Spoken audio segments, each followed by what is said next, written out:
Hello everyone. So today we shall be discussing Charpit's method for solving nonlinear partial differential equations of first order.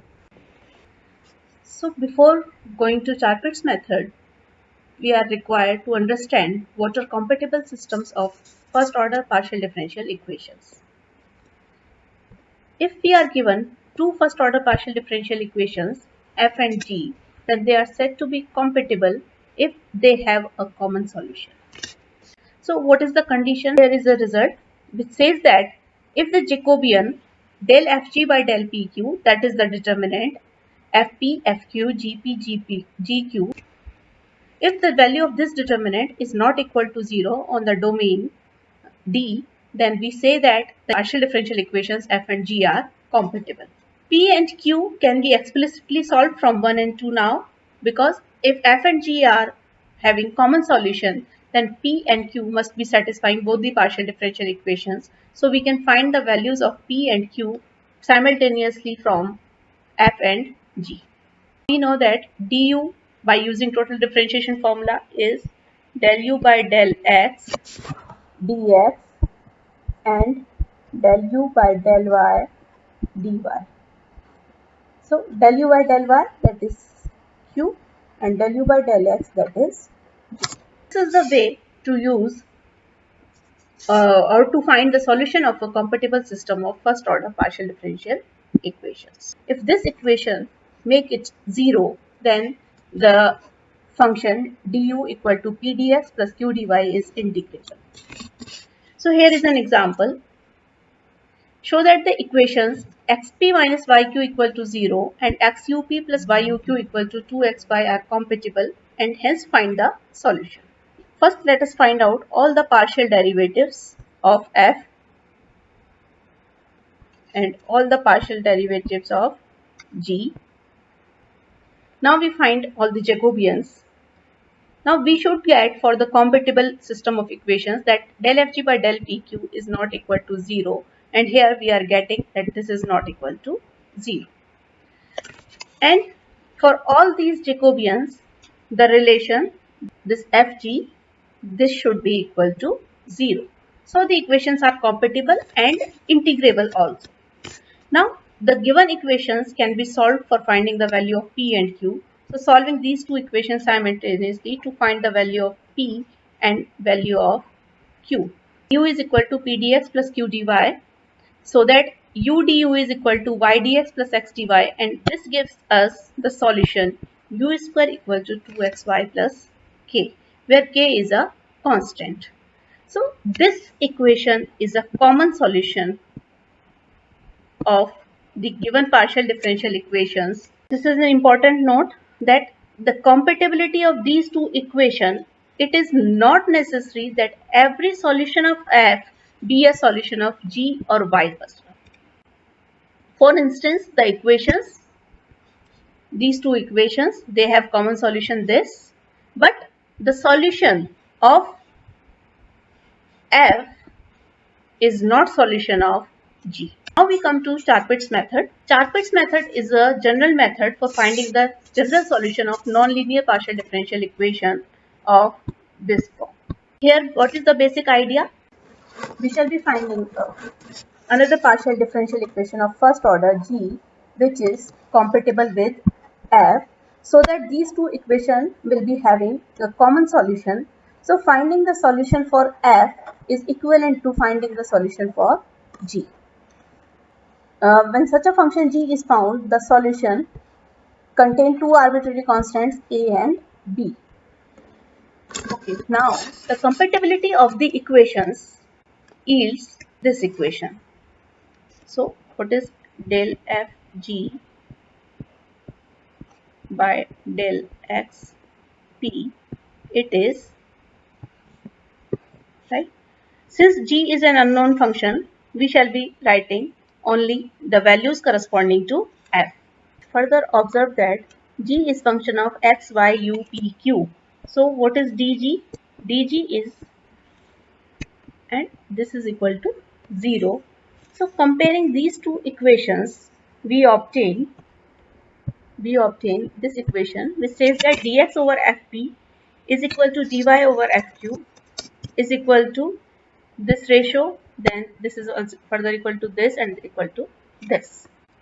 These equations are known as Charpit's equations. Just like we did in Lagrange's method, here also we shall be using these ratios to find the values of P and Q and integrate the function du equal to P dx plus Q dy, which will be giving us the solution. Observe that for finding the integral, all of Charpit's equation need not be used, and PQ must occur in the solution obtained from them. Here is an example. Find the general solution of this equation p square x plus q square y equal to u, which we can write as f is equal to p square x plus q square y minus u equal to 0. And then find all the partial derivatives fx, fy, fu, fe and fq. Now write down the Charpit's equations. Use the formula, put all the values here, and we obtain these ratios.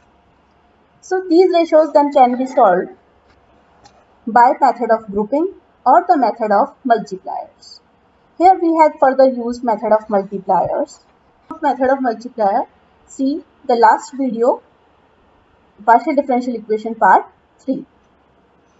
So from these ratios, find out the values of P and Q.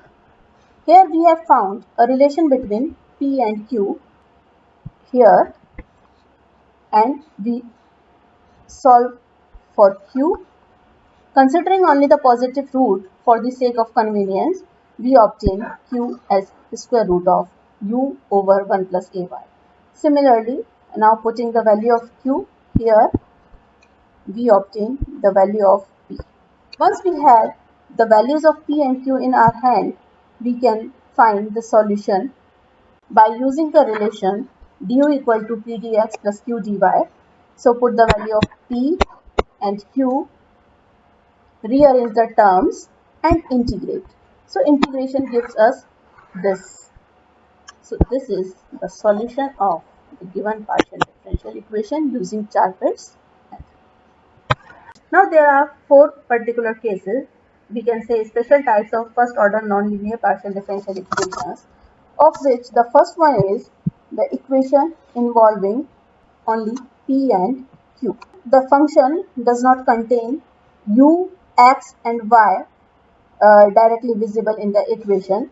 So the function f is directly containing P and Q only, and there are no x, y or u.